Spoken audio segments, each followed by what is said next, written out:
Okay, we're checking out Jordan's Z with the big engine. So she's gonna walk us through, I guess, details about it because a lot of you have asked. So I guess to start, Jordan, tell us like the high level, like what's going on with this car. Yeah, so as you can tell, this is not the standard i6 L series motor that would come in a Z or S30 vehicle. This is an M120 V12 from the 90s era Mercedes S-Class. So yeah, I just swapped this guy into my Z. Sweet. What's like, give us like a short rundown of like the specs of the engine actually. Yeah, so it's a 6-liter NA V12. It made about 400 horsepower in the SL motors, and yeah, I got alu-sill block, which is a pretty good engine. Cool. What have you done so far with the car, and what do you plan on doing with the car? Or we'll start with just what have you done so far with the car, and what's up so far in the past? Yeah. So did a quick motor swap in preparation for a hill climb a few years ago.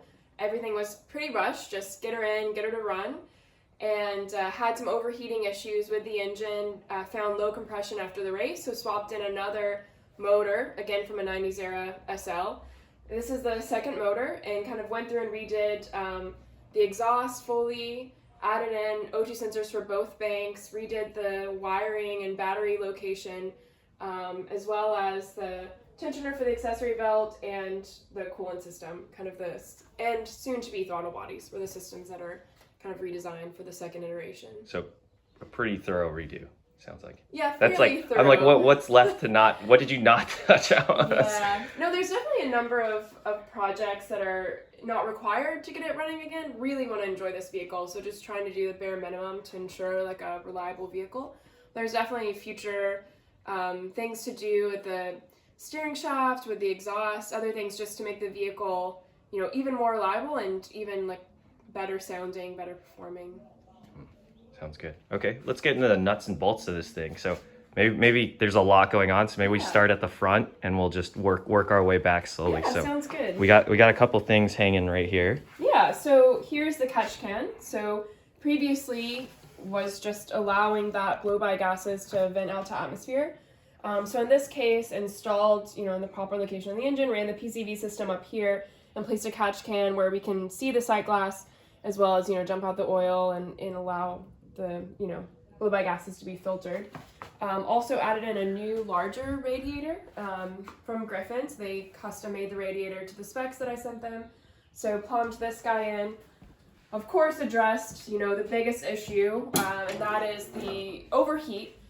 Likely the overheat came from the fact that the radiator fill point was a bit lower than the highest point in the engine where you would have coolant. So installed this expansion tank with a coupled overflow to allow the, when you fill the engine, for it to have no air pockets. Also plumbed in a line to the back of the engine so that you could, better ensure that you're pulling all the air out of the system and having only water so that you're not getting any hot spots in the engine. So that was a really big addition that hopefully will alleviate the overheat, but of course when I go to start the car for the first time, we'll be monitoring the coolant temp so that we don't have to do a third engine swap. So that was done. Also, we'll get to the battery, but if you're familiar with the S30 vehicles, you would have a battery here. So we located the battery back to the trunk to give me more space for adding in this expansion tank, as well as to kind of help a bit more of the weight balance of the vehicle.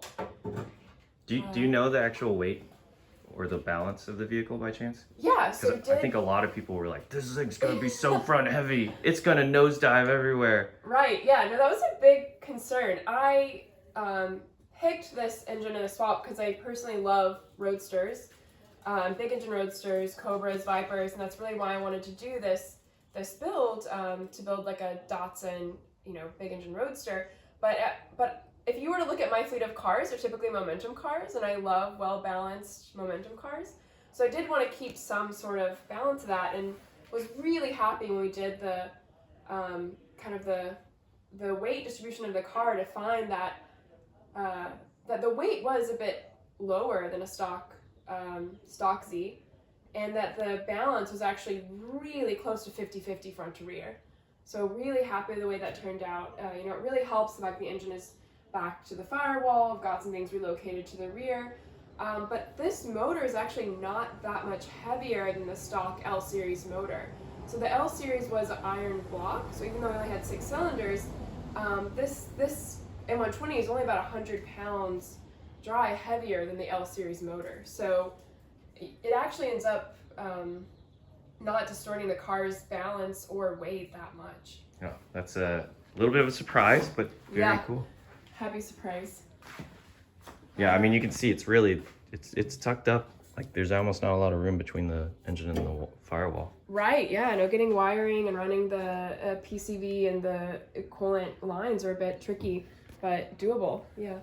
So another big thing redone was the exhaust. So previously was just running one O2 sensor for both banks and kind of the center of the vehicle. So pulled the 2 O2 sensors up closer to the engine and put one O2 sensor in either bank, just helping to give myself a little better control of the air-fuel ratio, dealing with the variations you're inevitably going to have from all these ITBs. The future plan is to have individual exhaust gas temperature sensors to help even more with balancing out the engine, because won't have perfect airflow into each cylinder. So that's kind of a future project here. But yeah, right now just pulled that in and then finished out the exhaust system with a resonator and muffler all the way to the back. So did a pretty good job using vibrant parts, made out an exhaust system. It looks pretty nice. Yeah, wow, individual EGT sounds like that's like an engine cal thing, huh? From your past? I mean, I think if you were to get like really into that, you would put a temporary individual O2 sensors into each bank. That's what some people would do, but EGTs are the most cost-effective way for you to balance out the air-fuel ratio within each cylinder. Oh, makes sense. Okay, I guess what's going on, now we're working our way back. What's up with the trans, right? Because I assume that's not like a stock trans with that motor. Right, yeah, and because the S-Class vehicles of the M120 only came automatic, that was quite tricky to, deal with the transmission. So this transmission here is a T56 Magnum, so has the same or nearly the same housing as a T56. So that allows you to really leverage the, aftermarket part system, that T56 being common with LS engines allows you to really leverage that market for T56, but you get the internals of a TR6060. So more robust internals. They're using like the Vipers, Mustangs, Camaros. So, that's a really good transmission to pair. And then, so that's what we're using here with this motor. Sick. You got some seats, some cool seats. And then, yeah, so these are Tillate carbon fiber seats that are wrapped in, a leather. Custom redone. So yeah, you can see and hear the 2 gauges, so 2 O2 sensors. I'm not sure if you're... Let me reach in there. Yeah, definitely. Oh, there we go. All right. Yeah, so the thing you can see, still not entirely professionally done, but a lot better than the original build. So added in this plate and kind of mounting all the fuse boxes and relays and everything in the passenger side. So as part of this iteration 2, added the battery into the trunk to make room for that expansion tank.